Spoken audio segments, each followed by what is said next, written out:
Hey, what's up? It's Y, and you're watching another episode of Why Stop Now. I'm your host, Wiley Mitchell, and with me today is Hannah Feeney. Hannah, how are you today? I'm good. How are you? I'm good, and I'm so excited to have you on my show. I'm excited to be here. I'm happy to have you. Let's dive right in. So, tell me a little bit about where you're from originally. So originally I was born in New York actually, but I grew up in rural Tennessee, a teeny tiny town called Mickey, and I've lived in Colorado since I was 10 years old. Do you remember your life in New York? Did you like it there? I do not remember New York at You're too all. young. What about the other places? Overall, have you enjoyed moving around a little bit, or do you mostly just remember Colorado? Colorado will always have a special place in my heart, that's for sure. I've found a lot of great theater community out here, and a lot of just great general community. Not to say that, I don't still remember Tennessee fondly. So what made you decide to come to CMU? A few things, although one of the big choices was I actually took part in our little festival for high schoolers for the performing arts, Okay. which we've actually got going on tomorrow. Nice. And I just loved the community that was here, and they offered me scholarship money. Right, all the good things. So, you had the opportunity to go back to New York for this. Do you see yourself ever going back there and trying to make it there, or do you think Colorado will be your forever home? I don't know. I mean, I definitely gonna try out some different places, see some big cities, although Colorado will always be special. That's fair. So, you say you're really into theater. How did you get started in that? My first play was in second grade, and from there I just loved acting. Did a lot of musicals and shows, and it wasn't until my sophomore year of high school actually that I started doing costumes and behind the scenes, and I fell in love with that just as much. I bet. Is that your favorite part of it, or would you say you have a favorite part at all?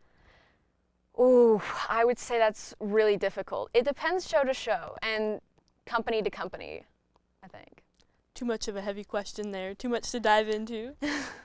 There's just so much that I love about costume and design and putting together things and making things with your hands. There's always something nice to having a physical finished product to look at and be like, I made that! It was me. I did it. But I will never be able to walk away from acting.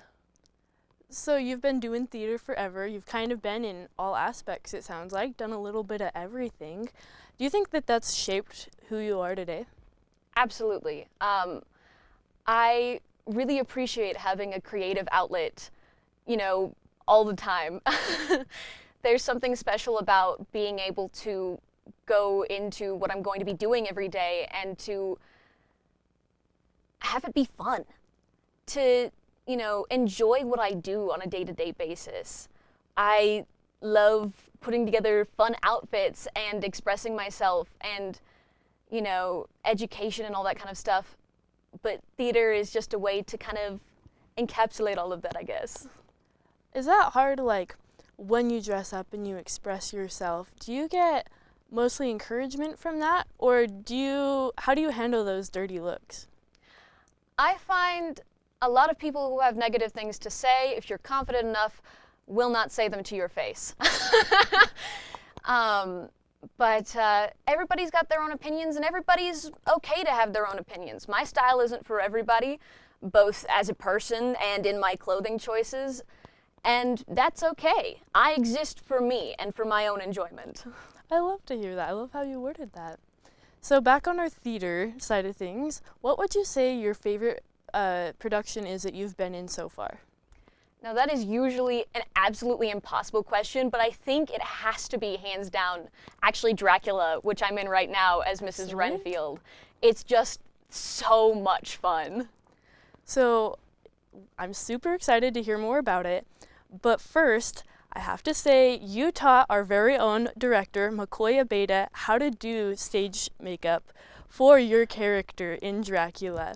Let's take a look at that right now. Welcome to this week's segment, Maccoy Tries Stage Makeup. Hannah, tell me a little bit about what you're going to show us today. So today we're going to be doing my makeup for Mrs. Renfield in Dracula, which actually goes up this weekend. Come see it. Renfield is very insane. She's kind of kooky, so we're gonna have a lot of fun. I'm so excited. Maccoy, how are you feeling about this? I am very excited for this one. Okay, let's get to it. Lovely. Now to start with the fun stuff. So first of all, we need to get hair out of face. Okay. So if you want to try to pin as much hair back with the barrette clip, which will probably work better for you, I also have bobby pins if you need some. Okay. Because I have no idea how to do this. that's okay. Try to pull as much hair back as you can and twist it, so that way you've got a little space to deal with. You can't really Here, twist would you much. you want help? Yeah. That would be nice. So, grab hair, twist, and clip. Because that should keep your hair out of your face. It's working real well for now. Yeah! I don't feel any hair. Yeah, and you look so nice. pretty! Ooh. Generally, there's several different ways you can go about applying the makeup because it's a cream paint. Okay. I prefer to use a foundation brush, at least for the base, because I find that it can be a little finicky. You're just gonna blend down into the neck. So you just kind of take the brush and you don't have to go as heavy with it.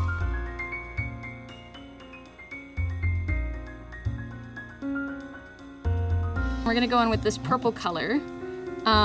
Just smudge it on your finger, and so you've got your jaw, and you're just gonna go right along your cheekbone, or a little under. So you're gonna take a little brush and go into our purple, and you're gonna go from the corner of your eyebrow Okay. all the way down your nose. Gotcha. Which side did I put the pin on? This side. Okay. And you're just gonna follow the line of your nose like that. Okay. And then you're gonna do another little line over your nostril. And you whoop. Interesting. Yeah. A little bit closer to. So like if you were in an anime, where would the shadows start to fall? You know, like if your nose was defined purely by shadow. Great question. Yeah, you got it. Nice. As you're gonna go all up in here, and you're just gonna kind of drag it out. And you do want to get that bottom corner as well right there. Okay. Just get all up in there, you know, get that pigment.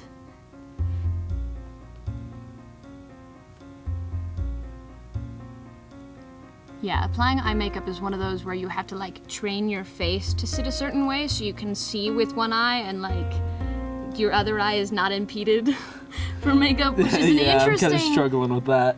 Gonna take another brush, go back in with the purple, and put it all over your lips. Or at least, I find the edges are easiest to do with a brush. Middle you can do with your finger. Gotcha. Just apply a small amount.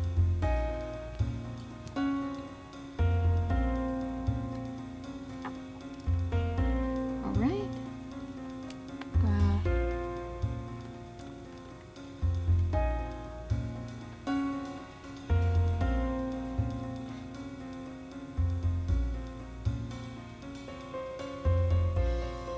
Yeah, that's a pretty good outline. Cool.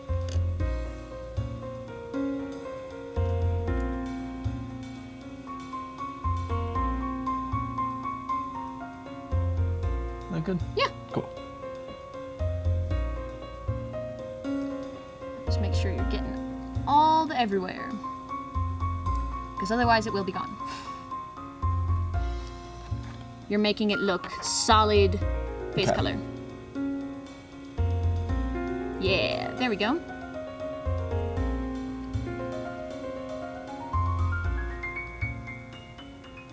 That look good? Yeah, Perfect. lovely. Want to take a look at yourself? You look so pretty. Oh, wow. I definitely, yeah. Mm-hmm. I feel, yeah, I should just go out with this look, man. You should.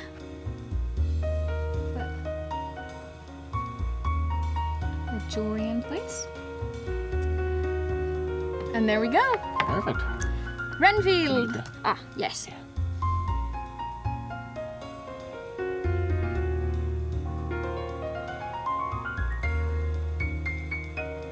Cool. Yay! You did it! That is the Mrs. Renfield makeup for Dracula. Nice.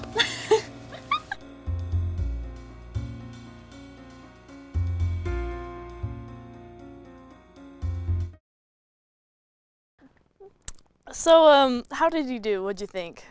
Honestly, for first time ever trying makeup in studio lighting, which can be a little difficult, I think he did pretty well.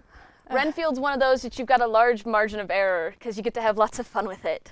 He could pull it off, right? He could take your spot. Absolutely. I believe it. So how long have you been doing makeup? I started doing just regular makeup at age 14.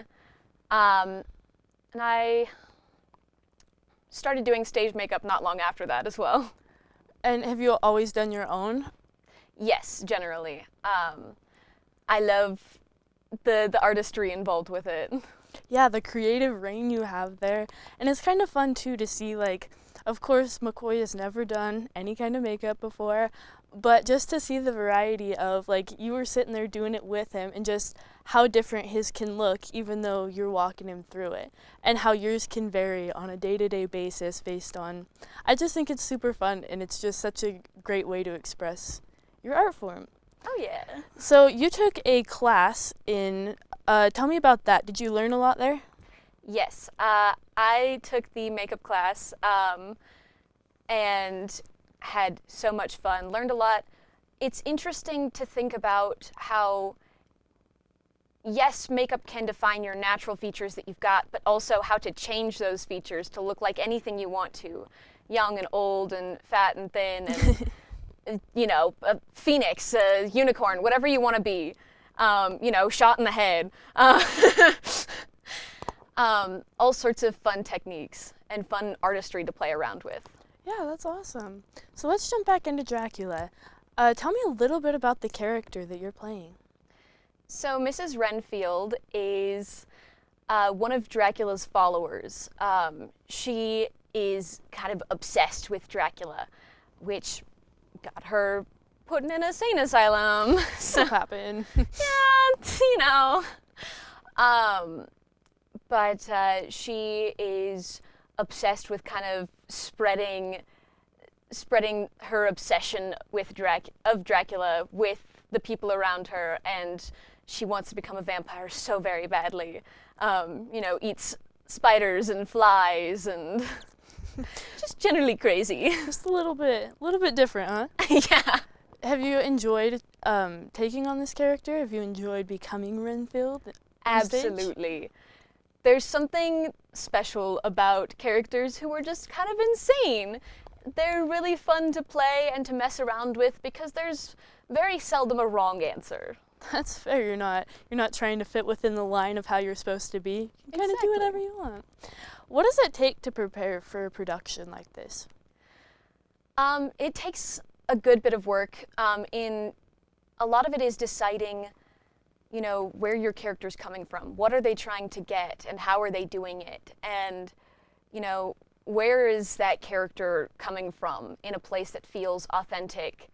And, you know, obviously, I've never been in an insane asylum, but like kind of gathering the life experiences you do have and attaching that to the character. That's incredible. I've never acted, I've never done any of that, and it's always like really intrigued me to see how well people take over the role and how they can do that on stage, but when they step off stage, they're just back to being normal Hannah, if you will. So that's really cool to hear that. Tell me a little bit more about your theater, like, tell me a little bit more about the production. Are you excited going into it? Are you nervous? What's your thoughts? I am so incredibly excited, both as an actor and as a designer and a backstage person. Although obviously I'm not doing backstage stuff for this show. Right. But the set design is just so amazing and the lighting looks so cool. We've been playing around with tech for the last couple days and just so excited to see it come together. It's an amazing cast who I've really loved working with and an amazing design crew. That's awesome. What would you say that your greatest challenges that you've had to overcome in your theater career in general? One of the big challenges, both for myself and I think for a lot of actors, is truly allowing yourself to be emotionally vulnerable with your characters and to kind of to let go of the idea that you have to look good for a second, because a lot of acting is looking stupid, especially if you're not all the way in it, and to let yourself be all the way in it, especially acting through middle and high school, can be really tough. Right. So what advice would you give to somebody who might be going through that challenge right now? Don't be afraid to look stupid. Sometimes having fun with your character and letting yourself have fun with roles and just in life in general allows you to become better at things because you're not so worried about looking the part, if that makes sense. It does make sense. That's pretty awesome to hear. So that's kind of all the questions I have for you today. Is there anything else that maybe I didn't touch on that you would like to add? That's all I can think of. Just come Okay. see Dracula this Awesome. weekend. Give me a little plug. Tell my audience why you should come watch it. It is going to be so amazing, and I'm just going to say, you're going to regret it if you miss it. It's going on this weekend, and then also the weekend of the 19th through the 21st. Okay, awesome. Well, thank you so much for coming on and talking to me today. I've really enjoyed getting to hear a little bit of your story, and I'm very excited to go watch Dracula this weekend. Thanks for having me. I really enjoyed being here. Why stop now? The story is just getting started.